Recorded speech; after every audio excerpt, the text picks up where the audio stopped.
Presidium has a new handheld testing tool for identifying laboratory-grown diamonds.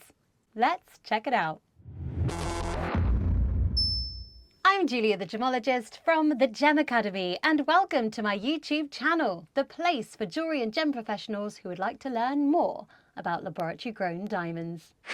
Verifying natural diamonds, detecting potential synthetic diamonds, and identifying simulants are daily tasks for today's jewellery professional. Diamond testing can be complex, but many tools have been designed to help make this job easier.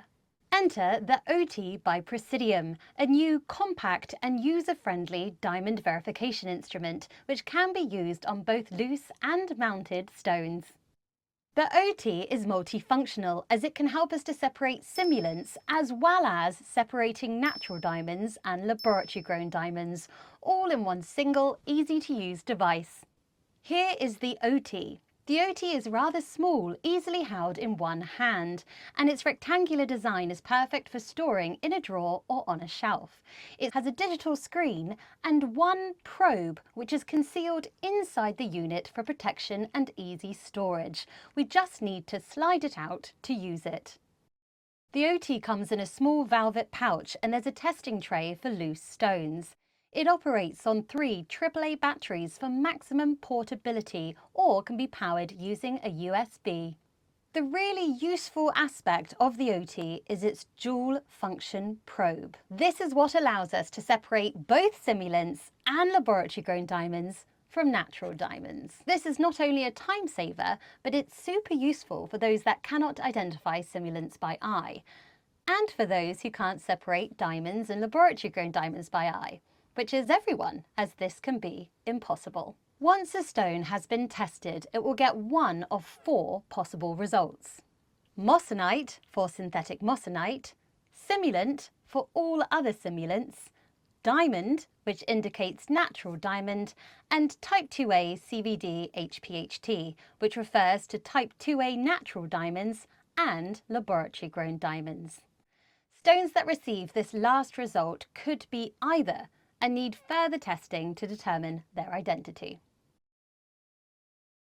To be able to get the most accurate results from the OT, Presidium states certain parameters that the stone being tested must stick to. First, the stones need to be colourless, in the range of D to J.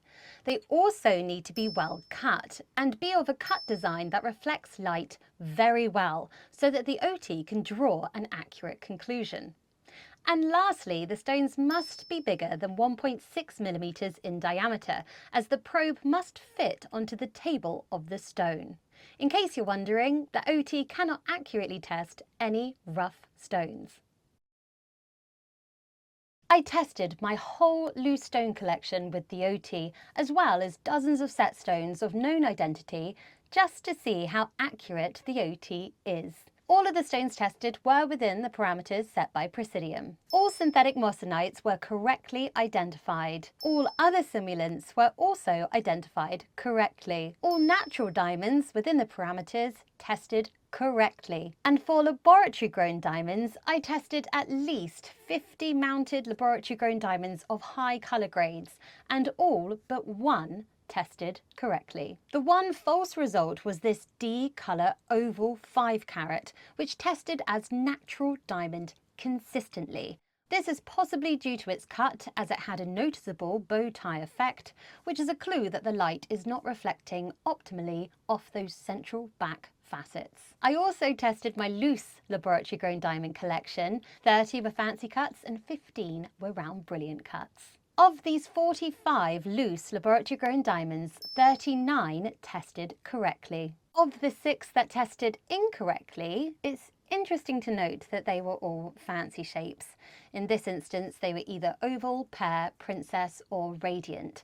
So there is a possibility that the cut and shape of the stone was affecting the results. Also, 3 of these stones were graded a J colour by IGI, so the grade was on the edge of the advertised parameters, and maybe the tint is what caused the wrong result.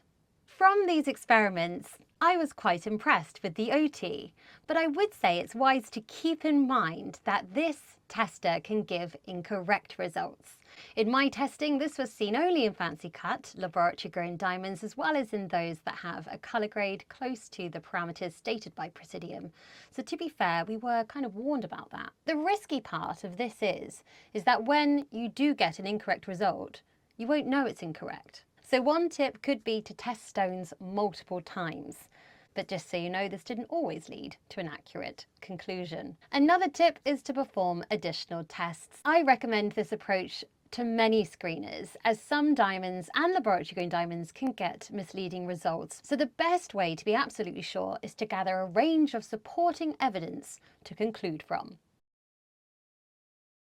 An additional consideration when I was using this screener is the fact that it uses shortwave UV light, and I became very aware of how close my fingers were to the probe. I contacted Presidium about this and they recommended using gloves. I also looked into whether there's any research on the effects of UV exposure in diamond screeners, and I found a really useful article in Rapaport magazine. I'll include a link to this in the description below.